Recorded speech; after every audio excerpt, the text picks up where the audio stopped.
Election आ रहा है, एक साल नाकाम, अपनी नाकामी छुपाने के लिए सब हथकंडे इस्तेमाल हो रहे। कुछ लोगों को टिकट हासिल करना है तो हजरत को बग्गी बैठा दिए, अरे अत्तिब बैठा दो। अब इससे ज्यादा क्या, टिकट ही लेना है ना तो अत्तिब बैठा देते, काहे को बग्गी के बैठाए। मैंने कहा ना कि अल्लाह ताला सब से नहीं काम लेते, ऐसे ही शख्सों से काम लिया जाता। बहरहाल मैं मुबारकबाद देता हूं कि जमील सेठ, उनके परिवार और शहर में जो लोग भी मेडिकल कैंप करते हैं, मैं सबको मुबारकबाद देता हूं कि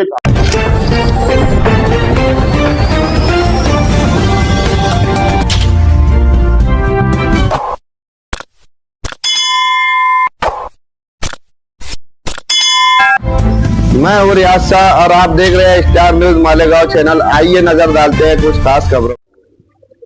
साहब, आज जमील शेख साहब के वहाँ मेडिकल कैंप का भी इब्तिदा अमल में आया और उनके ऑफिस का इब्तिदा भी आपके हाथों अमल में आया, क्या कहना चाहिए? जमील सेठ और उनके परिवार की जानिब से आज मेडिकल कैंप का इब्तिदा हुआ और शहर के हमारे एक्सपर्ट डॉक्टर आज यहाँ पर मेडिकल कैंप में आवाम का चेकअप कर रहे हैं, खिदमत अंजाम दे रहे हैं, उनकी मदद कर रहे हैं। मैं जमील सेठ, उनके परिवार को मुबारकबाद देता हूँ, शुक्रिया अदा करता हूँ। और सुफियान भाई, जिन्होंने इस मेडिकल कैंप में काफ़ी हेल्प किया, डॉक्टर लोगों से उन्होंने बात की, उनसे कांटेक्ट किया और मेडिकल कैंप आज इस इलाके के अंदर चल रहा है। पैसा तो सब लोग के पास होता है, करोड़पति बहुत लोग हमारे अपने शहर में, साहिब हैसियत भी बहुत लोग हैं, लेकिन अल्लाह ताला काम सबसे नहीं लेते।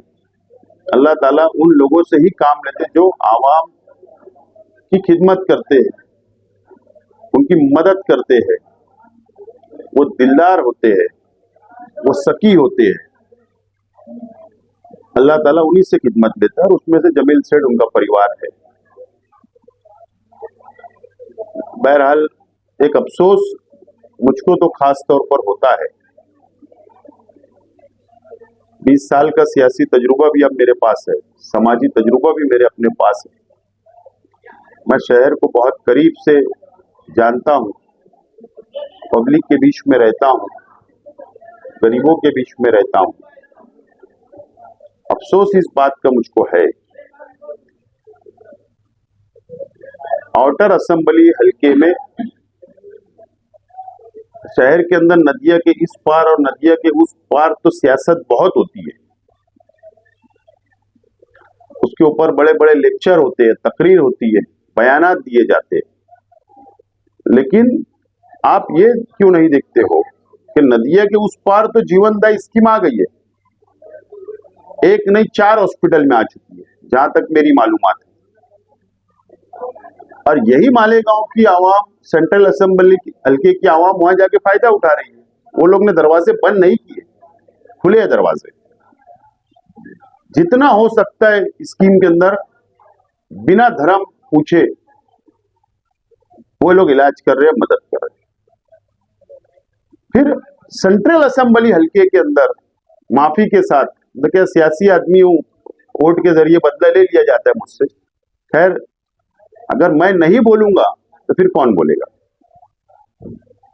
हमारे अपने इलाके के अंदर बहुत बड़े बड़े हॉस्पिटल तामीर हो गए, चल रहे भी है माशाअल्लाह, अल्लाह उनको और दे, और होना भी चाहिए, हॉस्पिटल बनना चाहिए। लेकिन जीवनदायी स्कीम क्यों नहीं मंजूर करवाते, क्यों नहीं लाई जाती मालेगांव सेंट्रल असेंबली हल्के के अंदर, ये अफसोस मुझे है। 2014 में जब मैं एमएलए बना, उस वक्त जीवनदायी की जो शरायत थी कि 50 बेड का जो हॉस्पिटल होगा उसी को सरकार जीवनदायी स्कीम मंजूर करती है उस हॉस्पिटल में।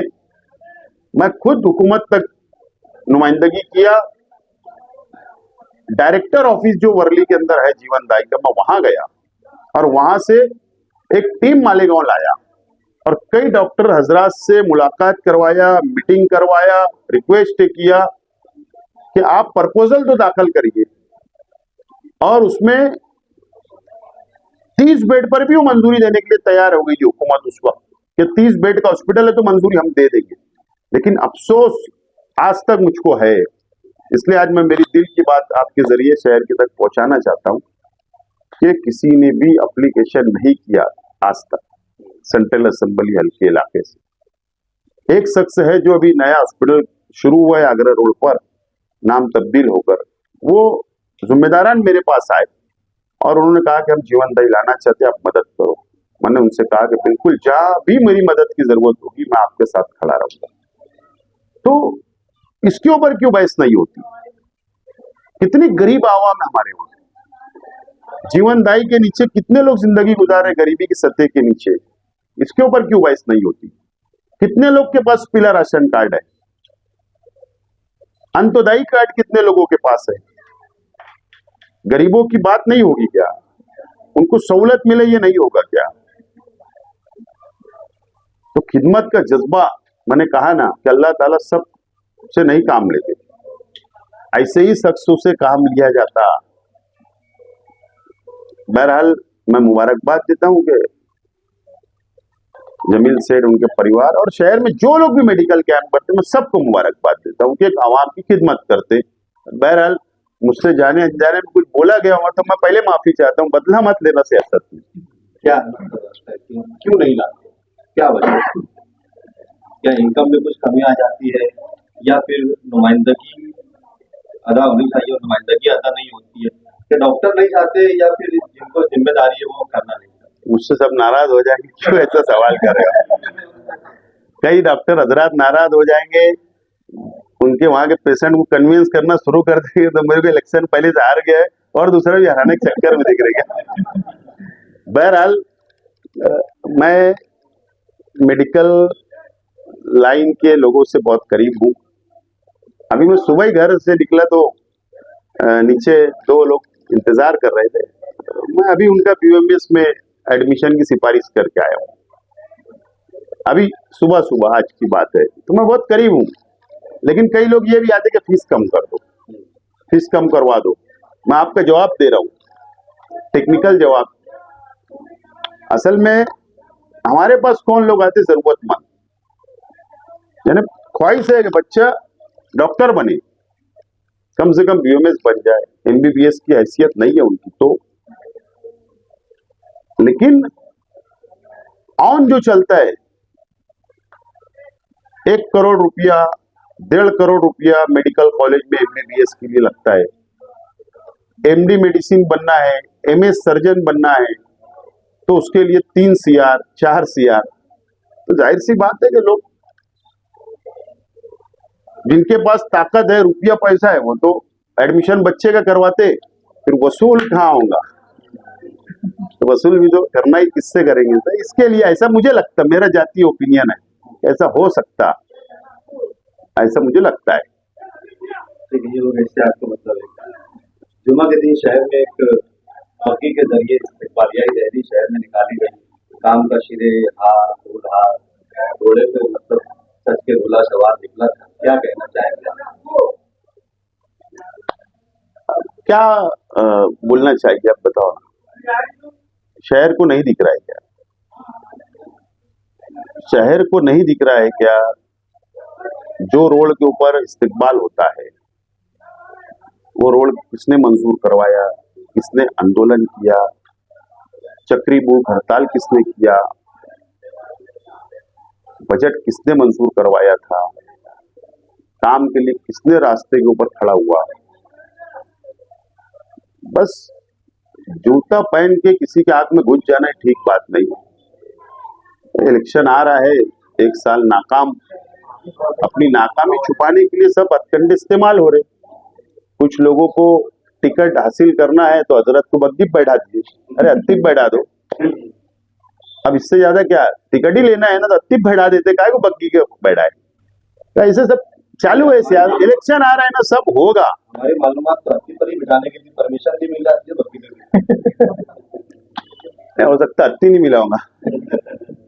हत्ती नहीं मिला होगा, ऐसा भी हो सकता है ना। दूसरी एक परमिशन तो अगर बग्गी का मिल सकता तो हत्ती का क्यों नहीं।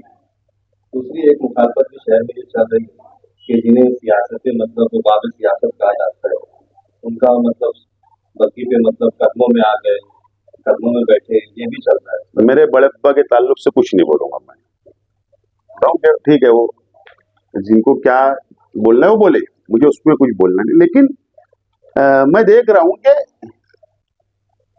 टिकट हासिल करने के लिए पूरे शहर के अंदर चापलूसी की भी एक हद होती है। तमाम जर्नल बात बोल रहा हूं। तो ये शहर अपनी आंखों से देख रहा है, ये शहर के डेवलप, शहर की तामीर, शहर की तरक्की, शहर को कैसे बचाया जाए, इसके ऊपर कोई बात नहीं हो रही। तो अभी तो, और अभी थोड़ा आगे जब इलेक्शन बढ़ेगा तो अभी तो रुपया पैसे का बाजार भी गर्म होने वाला, बहुत सारी बातें होगी, अभी रुको ना। जिस काम का शिरा लेने के लिए बग्गी पे सवार होकर निकले, वहीं शहर भर में नुमानी पुल का बार बार सवाल उठाया जाता है। तो क्या आप इस वक्त अपोजिशन क्या नुमानी पुल जाकर मतलब आप कुछ करने की तैयारी है? जिस काम जो काम हुआ है वहां का शिरा तो लिया जा रहा है, लेकिन जिस काम का 3-3 बार इब्तिदा हुआ आज तक उसकी शुरुआत नहीं। इसका जवाब तो रविवार वार्ड, किला, इस्लामाबाद, रसूलपुरी की आवाम ने आज के एमएलए साहब से पूछना चाहिए। हम अपोजिशन में, हमारी बात खराब लगेगी, लेकिन वहां की आवाम ने पूछना चाहिए कितने मर्तबा उद्घाटन हुआ, कितने मर्तबे दौरे हुए, कितने सर्वे किया गया, कितना आप लोगों को बुलाकर शूट किया गया, शूटिंग क्या नहीं किया गया, बताओ ना। अब वहां की आवाम ने इसका सवाल जवाब करना चाहिए ना। अब मैं क्या उसके ऊपर ज्यादा कमेंट करूं, क्या बोलूं। मैं शहर जानता है, हम तो काम करने वाले लोग हैं, हम काम करते आ रहे हैं, कर रहे हैं। अभी मैं दोपहर में 2 उद्घाटन करने जा रहा हूँ। 60 फिटी रोड निजामिया मस्जिद का, एक शादी हॉल का, कल एक शादी हॉल का हुआ, आज एक शादी हॉल का कर रहा हूँ, आज एक सीमेंट कॉन्क्रीट रोड का उद्घाटन करने जा रहा हूँ दोपहर। हम लोग काम करने वाले काम कर रहे हैं, लेकिन अब जिनको जिम्मेदारी है, अब उनसे शहर के आवाम ने सवाल करना चाहिए। अब इलेक्शन आएंगे तो मजहबी सहारा लिया जाने की शुरुआत हो चुकी है शहर में। आवाम को झूठ फसाद गुमराह करने की सियासत शुरू हो चुकी है। अब इससे ज्यादा क्या बोला जाए, मैं तो बहुत हैरान हूं कितनी मर्तबा ऐसा होगा। और फिर जब हम लोग बोलते हैं तो बोले मत बोलो। बहरहाल अब शहर को सोचना, समझना और फैसले करने का वक्त आ रहा है, और शहर के आवाम के हाथ में शहर का मुस्तकबिल किसके हाथ में देना चाहिए। ओके, इस वीडियो को लाइक करें, हमारे चैनल को सब्सक्राइब कर बेल आइकन जरूर प्रेस करें।